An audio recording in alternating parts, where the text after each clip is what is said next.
5 promesses finalement pour 5 livres qui, moi, m'aident à performer consciemment en tant qu'entrepreneur, en tant que personne qui évolue dans des milieux où la performance est très présente. Et mon défi pour vous, c'est d'en choisir un ou 2, de les commander ou de télécharger la version audio sur Audible. Peu importe la forme, tant que vous ressortez d'ici avec finalement un outil en main qui fera du bien pendant longtemps. Tu connais finalement le tapis roulant infini, on est tout le temps en train de recevoir des courriels, des textos, des notifications, on court après plus de clients puis plus de performances, mais souvent en échange de moins de temps, moins d'espace, moins de présence à soi-même. Et à un moment donné, ça prend une solution. Donc le premier livre que je vous propose, encore 25 étés, c'est un livre en fait qui parle d'un homme très pressé qui rencontre un éleveur de patates, un cultivateur en fait, et il va lui échanger certaines sagesses. Et ça va faire le portrait un petit peu de toutes les choses nocives qu'on retrouve dans nos cultures actuellement, autour de l'addiction à nos téléphones, autour de l'addiction au travail, au statut. Donc vraiment très intéressant. C'est un livre qui nous ramène à l'essentiel, puis qui reprend un peu une tendance qu'on retrouve aussi dans celui-ci, qui est de parler de la mortalité comme un rappel en fait sur l'importance de savourer sa vie et la richesse que représente le temps. Donc c'est un thème littéraire qui ressort beaucoup ces temps-ci. On va beaucoup aller s'appuyer sur cette notion, c'est à la mode, mais c'est parce que c'est vrai. Et donc c'est ce qu'on retrouve finalement dans 25 étés.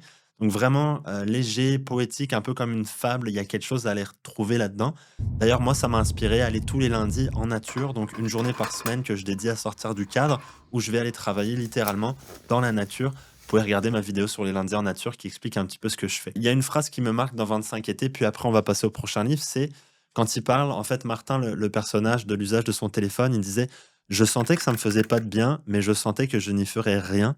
Donc ça reprend la notion d'addiction quand on fait quelque chose qu'on sait qui n'est pas bon pour nous, dans ce cas, utiliser son téléphone à outrance, mais qu'on continue de faire parce qu'on ne sait pas trop comment faire autrement. Donc comment essayer de se libérer de ça pour être plus heureux, pour potentiellement être plus productif. Et donc ça nous amène au prochain livre qui s'appelle Les 5 types de richesse. Pour moi, ce livre en soi, c'est une richesse. Il a vraiment marqué mon été. Le capital social qu'on a, le temps dont on dispose, l'aspect mental, l'aspect physique, puis après on arrive à l'argent. Quand tu le regardes comme ça, en fait, si finalement ma richesse, c'était le ratio entre le temps que j'investis, le plaisir que j'y ai dans mon activité de performance versus ce que ça me rapporte. C'est un peu ça finalement. C'est la nouvelle théorie de l'économie dont parlait Thoreau dans son livre ici. C'était une époque où les gens, en fait, la richesse, c'était d'avoir des fermes à l'époque. Il y avait vraiment une productivité au niveau de l'agriculture qui était en train de se développer. Et lui, il a dit: «Mais finalement, les gens qui ont des fermes et qui sont en train d'échanger tout leur temps pour payer leurs hypothèques et cetera, est-ce qu'ils sont vraiment riches, finalement? Ou est-ce qu'ils sont pas juste en train, pour, une richesse monétaire, d'échanger leur temps à outrance?» Encore une fois, faut pas croire qu'on a besoin de choisir entre les 2 avec les bons systèmes. Mon expérience, puis c'est ce que je mentionnais tout à l'heure avec Cal Newport, c'est que c'est possible d'avoir les 2. Faut juste bien s'organiser. On parlait de Walden tout à l'heure, donc ça, c'est vraiment le troisième livre pour créer l'espace pour vivre. Et là, c'est vraiment un homme qui, il y a plus de 150 ans, en fait, quitte la ville pour s'isoler au bord d'un lac, expérimenter une vie simple, consciente. C'est fascinant de voir à quel point ce texte qui est écrit au 19e siècle parle encore à nos vies modernes. Aujourd'hui, on appelle ça, ralentir, la sobriété, l'intentionnalité.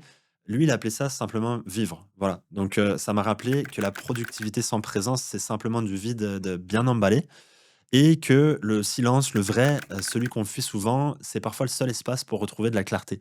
Donc mon défi ici, c'est de planifier un moment sans bruit, pas de musique, pas d'écran, pas de podcast, juste du silence et observer ce qui émerge. Si on est capable de le faire avec une récurrence, il y a vraiment des choses qu'on va pouvoir aller chercher en termes de richesse de l'expérience. Donc le quatrième livre dont j'ai envie de vous parler, en français, ça s'appelle Le café du bout du monde. En anglais, ça s'appelle le Why Café. Ça parle de retrouver du sens. En fait, c'est un livre de John Steckerly. Et je vais être honnête, la narration, c'est pas ce que je préfère, mais la leçon, elle est précieuse. C'est un homme qui entre dans un café, qui lit sur le menu: «Pourquoi es-tu ici?» Et cette question m'a suivi après pendant des mois, parce que on demande pas une réponse logique, on demande une réponse honnête.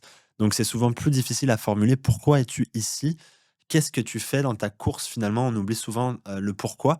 Il y a un autre bon livre qui s'appelle Start with Why de Simon Sinek qui est un classique là-dessus. Mais là, le défi, c'est vraiment de réécrire son pourquoi. Qu'est-ce qui nous anime? C'est quoi un peu notre journée idéale? Et pourquoi on n'est pas déjà en train de faire ça? C'est quoi notre semaine idéale? C'est quoi notre journée idéale avec les choses qu'on aime faire, les activités, que ça soit sociales, sportives, intellectuelles, ce qu'on aime? Parce que si on meuble en fait nos semaines de ça, on a la richesse maintenant et sans nécessairement avoir besoin de se raccrocher, au point de vue monétaire seulement. Dernier livre dont je veux vous parler, c'est Le minimalisme digital, Digital Minimalism de Cal Newport. Donc vraiment excellent si vous regardez, ça c'est vraiment la pierre angulaire de son travail. Il y a aussi Deepwork qui est un excellent livre et donc c'est probablement le plus concret, peut-être le plus brutal parce qu'il montre, la façon dont notre, attention est devenue une monnaie et qu'on la dépense de plus en plus et qu'on se la fait voler finalement par les compagnies de technologie. Voilà, c'est une façon d'apporter des solutions aux espèces d'addictions qu'on a plus ou moins conscientes sur, les emails, les messages, les notifications, les réseaux sociaux, où est-ce qu'on va perdre un peu le contrôle de notre énergie. Mais le côté positif, la lumière de tout ça, de ce livre, en fait, c'est qu'il va te proposer des choses que tu peux faire à la place et comment tu peux faire une espèce de diète digitale pour, regagner en intention et en qualité de vie. Donc ça, c'est vraiment quelque chose d'intéressant. J'aimerais rajouter un livre bonus quand même qui s'appelle The One Thing par Gary Keller. Donc ça, c'est un livre qui t'apprend vraiment en tant qu'entrepreneur à faire plus avec moins, un espèce d'effet domino. Il te dit, un peu comme dans Deep Work d'ailleurs, plutôt que de faire plein de choses, fais moins de choses, mais fais-les à répétition dans ton activité professionnelle. Donc par exemple, quelle est la one thing, la chose que je devrais faire pour faire avancer mon entreprise et de le faire tous les jours pendant un laps de temps, par exemple de 3, 4, 5 heures. Ça s'applique à nos relations. C'est quoi la chose que je devrais faire pour mes relations et de le faire de façon récurrente. Bref, ça permet de vraiment pousser le 80-20 au maximum. Et pour moi, ma croyance que je suis pas obligé de sacrifier tout mon temps pour avoir de nombreuses entreprises, un impact à grande échelle si je le souhaite, ben, ça vient de ce livre-là à la base parce que la façon dont j'ai bâti mes réussites en entreprise, dans mes propres entreprises de conseil financier où j'ai bâti une pratique à 7 chiffres, ben, ça reposait sur le fait de faire mieux plutôt que juste faire plus, même si j'ai beaucoup travaillé. Donc voilà, un livre vraiment fondateur de ce côté-là. Donc en conclusion, ces livres, s'ils ont un point commun, c'est qu'ils vont nous aider à comprendre que ralentir, c'est pas renoncer, c'est reprendre le gouvernail, c'est choisir la confiance plutôt que la compulsion, le sens plutôt que le bruit et la liberté plutôt que ce qu'on appellera la fuite de pouvoir, laisser le pouvoir à l'argent, à notre compulsivité, à toutes sortes de choses. Donc, je vous mets au défi de ralentir cette semaine, de le faire consciemment, de protéger ce qui compte et de vous donner la permission de respirer parce que la vraie performance, en fait, c'est pas celle qui nous brûle, c'est celle qui dure.